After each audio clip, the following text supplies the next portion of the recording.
ವ್ಯಕ್ತಿತ್ವ ವಿಕಸನ ಪ್ರತಿಯೊಬ್ಬರ ಜೀವನದಲ್ಲೂ ಅತಿ ಮುಖ್ಯವಾದ ಪಾತ್ರ ವಹಿಸುತ್ತೆ. ಪರ್ಸನಾಲಿಟಿ ಡೆವಲಪ್ಮೆಂಟ್ ಅನ್ನೋದಿದೆಯಲ್ಲ, ಪ್ರತಿಯೊಬ್ಬರ ಜೀವನದಲ್ಲೂ ಅತಿ ಮುಖ್ಯವಾಗಿರುತ್ತೆ. ಯಾಕಂದರೆ ಪ್ರತಿಯೊಬ್ಬ ವ್ಯಕ್ತಿಗೂ ಅವರದೇ ಆದ ವ್ಯಕ್ತಿತ್ವ ಅಂತಿರುತ್ತೆ. ಆ ವ್ಯಕ್ತಿತ್ವವೇ ಅವರನ್ನು ಗುರುತಿಸೋಕೆ, ಅವರನ್ನು ಗೌರವಿಸೋಕೆ ಕಾರಣವಾಗಿರೋದು. ಅದರಲ್ಲೂ ಸ್ಪೆಷಲಿ ಮಹಿಳೆಯರ ಜೀವನದಲ್ಲಿ ವ್ಯಕ್ತಿತ್ವ ವಿಕಸನ ಅಂದರೆ ಪರ್ಸನಾಲಿಟಿ ಡೆವಲಪ್ಮೆಂಟ್ ಅನ್ನೋದು ಎಷ್ಟು ಮುಖ್ಯವಾದ ಪಾತ್ರ ವಹಿಸುತ್ತೆ ಅಂತ ಪ್ರತಿ ವಾರ ಈ ಬಗ್ಗೆ ವಿಶೇಷವಾದ ಮಾಹಿತಿ ನಿಮಗೋಸ್ಕರ ಕಾಯ್ತಾ ಇರುತ್ತೆ. ಇವತ್ತು ಕೂಡ ವಿಶೇಷವಾದ ಮಾಹಿತಿಯನ್ನು ತೆಗೆದುಕೊಂಡು ಬಂದಿದ್ದೀವಿ. ಬನ್ನಿ ಈ ಬಗ್ಗೆ ಮಾತಾಡೋದಕ್ಕೆ ಡಾಕ್ಟರ್ ಪ್ರೀತಿ ಶಾನ್ಭಾಗ್ ನಮ್ಮ ಜೊತೆ ಇದ್ದಾರೆ. ಅವರ ಕಾರ್ಯಕ್ರಮಕ್ಕೆ ಸ್ವಾಗತ ಕೋರ್ತಾ ಇವತ್ತಿನ ವ್ಯಕ್ತಿತ್ವ ವಿಕಸನದ ವಿಶೇಷವಾದ ಮಾಹಿತಿಯನ್ನು ತಿಳ್ಕೊಳ್ಳೋಣ. Madam, welcome to the show. Thank you. ನಮಸ್ತೆ.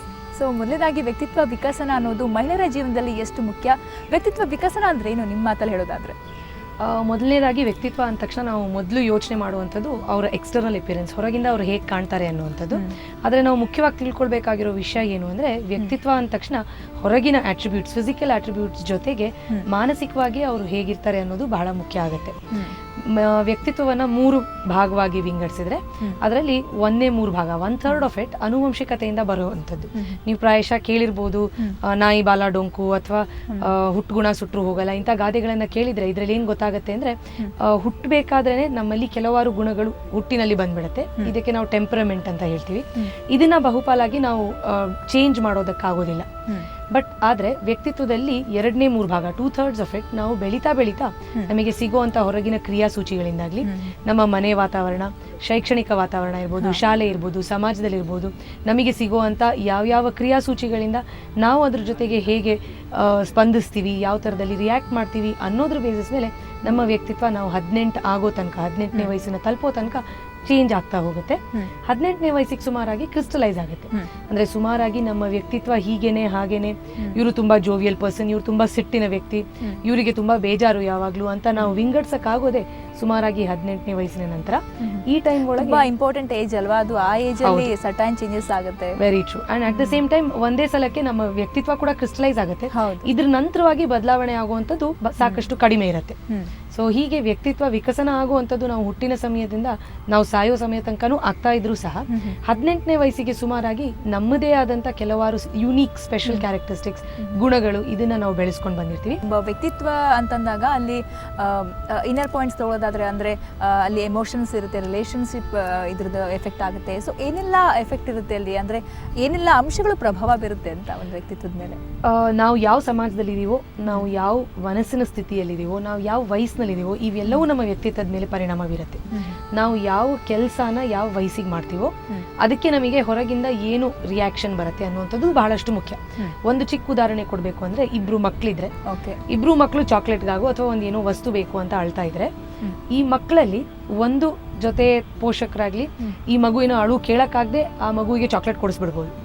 ಆದ್ರೆ ಇನ್ನೊಂದು ಮಗುವಿನ ಪೋಷಕರಾಗ್ಬೋದು, ಅವರು ಈ ಸಮಯಕ್ಕೆ ನಿನಗೆ ಚಾಕ್ಲೇಟ್ ಸರಿಯಾದದಲ್ಲ, ಯಾವ ಸಮಯಕ್ಕೆ ಸರಿನೋ ಆವಾಗಲೇ ಕೊಡಿಸ್ಕೊಡ್ಬೋದು ಅಂತ ಹೇಳಿದ್ರೆ, ಈ ಮಗು ಏನು ಅರ್ಥ ಮಾಡ್ಕೊಳತ್ತೆ, ನಾನು ತುಂಬಾ ಗಲಾಟೆ ಮಾಡಿದ್ರೆ, ನಾನು ತುಂಬಾ ಹತ್ರ ನನಗೆ ಬೇಕಾಗಿರೋದು ಕೈಗೆ ಸಿಗತ್ತೆ. ಕರೆಕ್ಟ್. ಬಟ್ ಇನ್ನೊಂದು ಮಗುವಿಗೆ ಯಾವ ಸಮಯಕ್ಕೆ ಯಾವ್ದು ಸರಿನೋ ಅದೇ ಮಾಡಬೇಕು ಅನ್ನೋಂಥದ್ದು ಗೊತ್ತಾಗತ್ತೆ. ಇದನ್ನೇ ಅವರು ಮುಂದೆ ಅವ್ರ ಜೀವನದಲ್ಲಿ ಪಾಲಿಸ್ಕೊಳ್ತಾ ಬಂದ್ರೆ, ಮನೇನ ಒಂದು ಪ್ರೊಟೆಕ್ಟೆಡ್ ಅಟ್ಮಾಸ್ಫಿಯರ್, ರಕ್ಷಣೆ ಇರುವಂತ ಒಂದು ಅಟ್ಮಾಸ್ಫಿಯರ್ ಅಲ್ಲಿ ಇರಬೇಕಾದ್ರೆ ಅವ್ರಿಗೆ ಅಷ್ಟು ತೊಂದರೆ ಆಗದೆ ಇರ್ಬೋದು. ಬಟ್ ಸುಮಾರಾಗಿ 18-20 ವಯಸ್ಸಿಗೆ ಬಂದು ಅವರು ಸಮಾಜದಲ್ಲಿ ಒಂದು ಮುಖ್ಯವಾದ ಕೆಲಸ ಮಾಡಕ್ಕೆ ಅಂತ ಹೊರಗೆ ಹೋದಾಗ, ಈ ಮಗು ಅದಕ್ಕೆ ಬೇಕಾಗಿರೋ ವಸ್ತುವನ್ನ ಜಗಳ ಆಡಿ ಹತ್ತು ಕರೆದು ಪಡ್ಕೊಳ್ಳೋದನ್ನ ಕಲಿಯುತ್ತೆ. ಅದೇ ಅದರ ವ್ಯಕ್ತಿತ್ವ ಆಗೋಗುತ್ತೆ. ಈ ಮಗು ತನಗೆ ಬೇಕಾಗಿರೋದನ್ನ ಹೇಗೆ ಪಾಲಿಸ್ಕೊಳ್ಬೇಕು, ಯಾವ ಥರದಲ್ಲಿ ಅದನ್ನ ಗಳಿಸ್ಕೊಳ್ಬೇಕು ಅನ್ನೋದು ಯೋಚನೆ ಮಾಡಿ ಮಾಡುತ್ತೆ.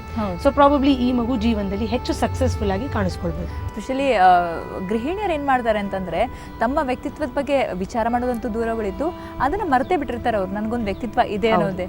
ಸೊ ಇದು ತುಂಬ ತಪ್ಪು ಅನ್ಕೋತೀನಿ. ಯಾಕಂದರೆ ಅವ್ರಿಗೂ ಒಂದು ವ್ಯಕ್ತಿತ್ವ ಇರುತ್ತೆ, ಕುಟುಂಬ ಇರ್ಬೋದು, ಜವಾಬ್ದಾರಿ ಇರ್ಬೋದು, ಗಂಡ ಮನೆ ಮಕ್ಕಳು ಇದ್ದಿದೆ. ಅದ್ರ ಜೊತೆಗೆ ಅವರೆಲ್ಲರೂ ಚೆನ್ನಾಗಿರ್ಬೇಕಾದ್ರೆ ಇವಳ ವ್ಯಕ್ತಿತ್ವ ಕೂಡ ಅಲ್ಲಿ ಇಂಪಾರ್ಟೆಂಟ್ ಸ್ಥಾನ ಗಳಿಸುತ್ತೆ ಅಂತ. ಹೌದು. ಅಂದರೆ ಈ ಏನು ನೀವು ತೊಂದರೆ ಹೇಳ್ತಾ ಇದ್ದೀರಾ, ಇದಕ್ಕೆ ನಾವು ಸೂಪರ್ ವುಮನ್ ಸಿಂಡ್ರೋಮ್ ಅಂತ ಹೇಳ್ತೀವಿ. ಈಗಿನ ಕಾಲದಲ್ಲಿ ಏನಾಗಿದೆ ಅಂದರೆ, ಮಹಿಳೆಯರು ಹಿಂದಿನ ಕಾಲದಲ್ಲಿ ಅವ್ರದ್ದೊಂದು ರೋಲ್ ಓರಿಯೆಂಟೆಡ್ ಕೆಲಸ ಇರೋದು. ಅಂದರೆ ಮಹಿಳೆ ಬೆಳೆದ ಮೇಲೆ ಮದುವೆ ಅಂತ ಆಗತ್ತೆ, ಮನೆ ಕೆಲಸ ನೋಡ್ಕೊಳ್ಳೋದು, ಆಮೇಲೆ ಮಕ್ಕಳನ್ನ ನೋಡ್ಕೊಳ್ಳೋದು, ಅವ್ರನ್ನ ಬೆಳೆಸೋದು, ಅವ್ರ ಜವಾಬ್ದಾರಿನ ನಿಭಾಯಿಸುವಂಥದ್ದು. ಆದ್ರೆ ಈಗಿನ ಪ್ರಪಂಚದಲ್ಲಿ ಹಾಗಾಗ್ತಾ ಇಲ್ಲ. ಸೊ ಅವರು ಬಹಳಷ್ಟು ಕೆಲಸಗಳನ್ನ ಒಂದೇ ಸಮಯದಲ್ಲಿ ಮಾಡ್ಬೇಕಾಗಿ ಬರ್ತಾ ಇದೆ. ಇಂಥ ಸಮಯದಲ್ಲಿ ಏನಾಗುತ್ತೆ ಅಂದ್ರೆ, ಟೈಮಿನ ಅಭಾವದಿಂದ ಎಲ್ಲರಿಗೂ ಇರೋದು 24 ಗಂಟೆ. ಸೊ ಇವರಿಗೆ ಮನೆ ಕೆಲಸನೂ ಮಾಡಬೇಕು, ಅವರ ಕೆರಿಯರ್ ಕಡೆಗೂ ಮನ್ಸು ಕೊಡಬೇಕು, ಮನೇಲಿರೋ ವಯಸ್ಸಾದವ್ರನ್ನಾಗ್ಲಿ ಮಕ್ಕಳನ್ನಾಗ್ಲಿ ಮಕ್ಕಳ ಹೋಮ್ವರ್ಕ್ ಆಗಲಿ, ಸ್ಕೂಲಿನ ಕೆಲಸ ಆಗಲಿ, ಇದೆಲ್ಲದನ್ನೂ ನೋಡ್ಕೊಳ್ಳೋದಿರೋದ್ರಿಂದ ಅವರಿಗೆ ಅವರ ವ್ಯಕ್ತಿತ್ವದ ಬಗ್ಗೆ ಯೋಚನೆ ಮಾಡೋದಕ್ಕೆ ಬಹಳಷ್ಟು ಮಟ್ಟಿಗೆ ಸಮಯನೇ ಇರೋದಿಲ್ಲ. ಸೊ ಒಂದ್ಸಲ ಮದುವೆ ಆಗಿ ಮನೆ ಜವಾಬ್ದಾರಿಗಳು, ಕೆಲಸದ ಜವಾಬ್ದಾರಿಗಳು ಹತ್ಕೊಂಡ್ಮೇಲೆ ತಾವು ಯಾರು ಅನ್ನೋದೇ ಮರ್ತು ಹೋಗ್ಬಿಡ್ತಾರೆ. ಇದು ಅವರಿಗೆ ಮೊದಲನೇ 10-12 ವರ್ಷ ಪ್ರಾಬಬ್ಲಿ ಕಾಡೋದಿಲ್ವೇನು, ಬಟ್ ಒಂದ್ಸಲ ಮಕ್ಕಳು ತಂಪಾಡಿಗೆ ತಾವು ಸ್ವತಂತ್ರವಾಗಿ ಓದ್ಕೊಂಡು ಬರ್ಕೊಂಡು ಅವ್ರ ಜೀವನ ನಡೆಸ್ಕೊಂಡು ಹೋಗ್ತಾರೆ. ಮದುವೆಯ ಹೊಸತನ ಹೋಗುತ್ತೆ, ಆ ಲೈಫ್ ಕೂಡ ರೂಟೀನ್ ಆಗುತ್ತೆ, ಮನೇಲಿರೋರ ರೆಸ್ಪಾನ್ಸಿಬಿಲಿಟೀಸ್ ಕೂಡ ಕಡಿಮೆ ಆಗುತ್ತೆ. ಇಂಥ ಸಮಯದಲ್ಲಿ ಸುಮಾರಾಗಿ ಮಿಡ್ಲ್ ಏಜ್ ಟೈಮಿಗೆ ಹೆಂಗಸರಿಗೆ ಏನಾಗುತ್ತೆ ಸ್ಟಾರ್ಟ್ ಆಗುತ್ತೆ ಅಂದರೆ ಮನಸ್ಸಲ್ಲಿ ಏನೋ ಒಂಥರ ಫ್ರಸ್ಟ್ರೇಷನ್. ಆ ಟೈಮಲ್ಲಿ ಕೆಲಸ ಇರೋದು ಕಡಿಮೆ ಆಗುತ್ತೆ, ಹೊಸ ಕೆಲಸಗಳನ್ನು ಅಥವಾ ಓದನ್ನ ಶುರು ಮಾಡುವಂಥ ಸಮಯ ಅಲ್ಲ, ನಾವು ಯಾರು ಅನ್ನೋದು ಮರ್ತಿರ್ತೀವಿ, ನಮ್ಮ ಇಷ್ಟಗಳು ಯಾವುದು, ಇಷ್ಟ ಇಲ್ಲದೆ ಇರೋ ವಿಚಾರ ಯಾವುದು, ನಮ್ಮದೇ ಆದಂಥ ಒಂದು ಯೂನಿಕ್ ವ್ಯಕ್ತಿತ್ವ ಇದೆ ಅನ್ನೋದು ಮರ್ತಿರೋದ್ರಿಂದ ಆ ಟೈಮಿಗೆ ಫ್ರಸ್ಟ್ರೇಷನ್ ಜಾಸ್ತಿ ಆಗುವಂಥದ್ದು ನಾವು ಹೆಚ್ಚಾಗಿ ಕಾಣ್ತೀವಿ. ತುಂಬ ಅಪಾಯಕಾರಿ ಬೆಳವಣಿಗೆ ಅನ್ಕೋಬಹುದು. ಯಾಕಂದ್ರೆ ಆ ಏಜಲ್ಲಿ ಅವ್ರು ಏನು ಮಾಡೋಕ್ಕೂ ಆಗಲ್ಲ. ನಾನು ಹಳೆ ಆ ಕಾಲದಲ್ಲಿ ಅಂದರೆ ನಾನೊಂದು 15 ವರ್ಷದ ಹಿಂದೆ ನಾನು ಇದ್ರ ಬಗ್ಗೆ ವಿಚಾರ ಮಾಡಬೇಕಿತ್ತು, ಅದೊಂದು ಅಂದರೆ ಅಲ್ಲೊಂದು ಕೊರಗು ಇದ್ದೇ ಇರುತ್ತಾ ಅಂತ. ಹೌದು, ಆದರೆ ನೀವು ಅನ್ಕೊಳ್ಬೇಕಾಗಿರೋದೇನು ಅಂದರೆ ವಯಸ್ಸು ಅನ್ನುವಂಥದ್ದು ಮನಸ್ಸಲ್ಲಿ ನಾವು ಮಾಡ್ಕೊಂಡಿರುವಂಥ ಒಂದು ಏಜ್ ಲಿಮಿಟ್ ಅಂತ ಹೇಳ್ತೀವಲ್ಲ, ಹಾಗೆ ನಾವು ಏನನ್ನ ಮಾಡಬೇಕು ಅನ್ಕೊಳ್ತೀವೋ ಹಿಂದಿನಕ್ಕಿಂತ ಈಗಿನ ಕಾಲದಲ್ಲಿ ಅವಕಾಶಗಳು ಬಹಳಷ್ಟು ಹೆಚ್ಚಿದೆ. ಈಗ ಹಿಂದಿನ ಕಾಲದಲ್ಲಿ ಅವ್ರು ಕಾಲೇಜ್ಗೆ ಹೋಗೇ ಓದಬೇಕಾಗಿದ್ದಿರ್ಬೋದು, ಬಟ್ ಈಗಿನ ಮಹಿಳೆ ಮನೇಲಿ ಕೂತ್ಕೊಂಡು ಸಹ ಡಿಸ್ಟೆನ್ಸ್ ಎಜುಕೇಶನ್ನಲ್ಲಿ ಓದ್ಬೋದು, ಮನೇಲೇ ಕೂತ್ಕೊಂಡು ಎಂಟರ್ಪ್ರನರ್ ಆಗಿ ಕೆಲಸ ಮಾಡ್ಬೋದು. ಸೊ ಅವರಿಗೆ ಬೇಕಾದಂಥ ಅವಕಾಶಗಳು ಬಹಳಷ್ಟು ಇರೋದ್ರಿಂದ ಅವರಿಗೆ ಏನು ಇಷ್ಟ ಅನ್ನೋದು ಅವರು ತಿಳ್ಕೊಳ್ಳೋದು ಮೊದಲನೇದಾಗಿ ಮಾಡಿದರೆ ಈ ವಯಸ್ಸಿನಲ್ಲೂ ನನಗೆ ವಯಸ್ಸಿಂದನೇ ನಾನೇನು ಮಾಡೋಕ್ಕಾಗಲ್ಲ ಅಂತ ಅನ್ಕೊಳ್ಳೋದು ಬಹಳಷ್ಟು ಕಡಿಮೆ ಮಾಡ್ಬೋದೇನು. ಅವ್ರಿಗೆ ಇರುವಂಥ ಪೊಟೆನ್ಷಿಯಲ್ನ ಎಕ್ಸ್ಪ್ಲೋರ್ ಮಾಡೋದಕ್ಕೆ ಬಹಳಷ್ಟು ಟೈಮ್ ಇದೆ, ಈಗ ಬಹಳಷ್ಟು ಅವಕಾಶಗಳು ಕೂಡ ಜಾಸ್ತಿ ಆಗಿದ್ದಾವೆ. ಸೊ ವ್ಯಕ್ತಿತ್ವ ಅಂದಾಗ ಸಾಕಷ್ಟು ಜನ ಹೇಳೋದು ಅವರ ಒಂದು ಗುಣನೇ ಅವ್ರ ವ್ಯಕ್ತಿತ್ವ ಅಂತ ಪ್ರತಿಪಾದಿಸ್ತಾರೆ. ಯಾಕಂದರೆ ಒಬ್ಬರಿಗೆ ಕೋಪ ಇರ್ಬೋದು, ಸ್ಟ್ರಬರ್ನೆಸ್ ಇರ್ಬೋದು. ಸೊ ಅದು ಎಷ್ಟು ಮಟ್ಟಿಗೆ ನಿಜ ಅಂತೀರಾ? ಸೊ ಬಹಳಷ್ಟು ಪಾಲಲ್ಲಿ ಅದು ನಿಜ. ಯಾಕಂದರೆ ನಾವು ಹುಟ್ಟಬೇಕಾದ್ರೆ ಕೆಲವಾರು ಗುಣಗಳು ನಮ್ಮಲ್ಲಿ ಇರುತ್ತೆ. ಸೊ ನಮ್ಮದು ಸಿಟ್ಟಿನ ಸ್ವಭಾವ ಇರ್ಬೋದು, ಅಥವಾ ನಾವು ತುಂಬ ಜೋವಿಯಲ್ ಆಗಿ ಯಾವುದೇ ವಿಷಯವನ್ನು ತಗೊಳ್ಳೋದಿರ್ಬೋದು, ಸಮಾಧಾನಕರವಾಗಿ ಯಾವುದೇ ತೊಂದರೆಯನ್ನು ಸಾಗಿಸ್ಕೊಂಡು ಮುಂದೆ ಹೋಗೋದಿರ್ಬೋದು, ಇವೆಲ್ಲವೂ ನಮ್ಮ ಗುಣಗಳು ನಾವು ಹುಟ್ಟಬೇಕಾದ್ರೇ ಬರುತ್ತೆ. ಆದರೆ ಬಹಳಷ್ಟು ಪಾಲಲ್ಲಿ ನಾವು ನಮ್ಮ ಸಂದರ್ಭಕ್ಕೆ ತಕ್ಕಿತವಾಗಿ ನಮಗೆ ಬೇಕಾಗಿದ್ದ ಥರದಲ್ಲಿ, ನಮಗೆ ಯಾವ ಸಿಚುವೇಶನ್ ಬರುತ್ತೋ ಆ ಥರದಲ್ಲಿ ನಮ್ಮ ವ್ಯಕ್ತಿತ್ವನ ಬದಲಾಯಿಸೋದು ಕೂಡ ತುಂಬ ಇಂಪಾರ್ಟೆಂಟ್ ಅಂತ ನನಗನ್ಸುತ್ತೆ.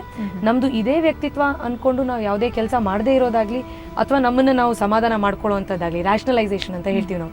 ತೊಂದರೆ ಆದರೆ ನನ್ಗೆ ಇದೇ ವ್ಯಕ್ತಿತ್ವ, ನಾನು ಹೀಗೆ ಇರೋದು ಅಂತ ರ್ಯಾಷನಲೈಸ್ ಮಾಡಿಕೊಂಡ್ರೆ ನಮಗೆ ಸಿಗುವಂಥ ಅವಕಾಶಗಳನ್ನು ನಾವು ಕಂಪ್ಲೀಟಾಗಿ ಎಕ್ಸ್ಪ್ಲೋರ್ ಮಾಡೋದಕ್ಕಾಗಲ್ಲ. ಸೊ ನಮಗೆ ಸಿಕ್ಕಿರೋ ಅವಕಾಶಕ್ಕೆ ತಕ್ಕಂಗೆ, ಸಂದರ್ಭಕ್ಕೆ ತಕ್ಕಂಗೆ, ನನ್ನ ವಯಸ್ಸಿಗೆ ತಕ್ಕಂಗೆ ನನ್ನ ಸ್ವಭಾವವನ್ನು ನಾನು ಬದಲಾಯಿಸ್ಕೊಳ್ತಾ ಹೋದರೆ ನನಗೆ ಆಗುವಂಥ ಏನೇನು ಬೆನಿಫಿಟ್ಸ್ ಇದೆ ಅದು ಹೆಚ್ಚಾಗ್ತಾ ಹೋಗುತ್ತೆ. ಓಕೆ, ಮಹಿಳೆಯರು ಯಾವ ರೀತಿ ತಮ್ಮ ವ್ಯಕ್ತಿತ್ವವನ್ನು ಬೆಳೆಸ್ಕೊಂಡ್ಬರ್ಬೇಕು ಅಂತೀರಾ? ಎಷ್ಟು ಇಂಪಾರ್ಟೆಂಟ್, ಅವ್ರು ಯಾವ ರೀತಿ ಕಾಳಜಿ ವಹಿಸಬೇಕು ಅಂತೀರಾ?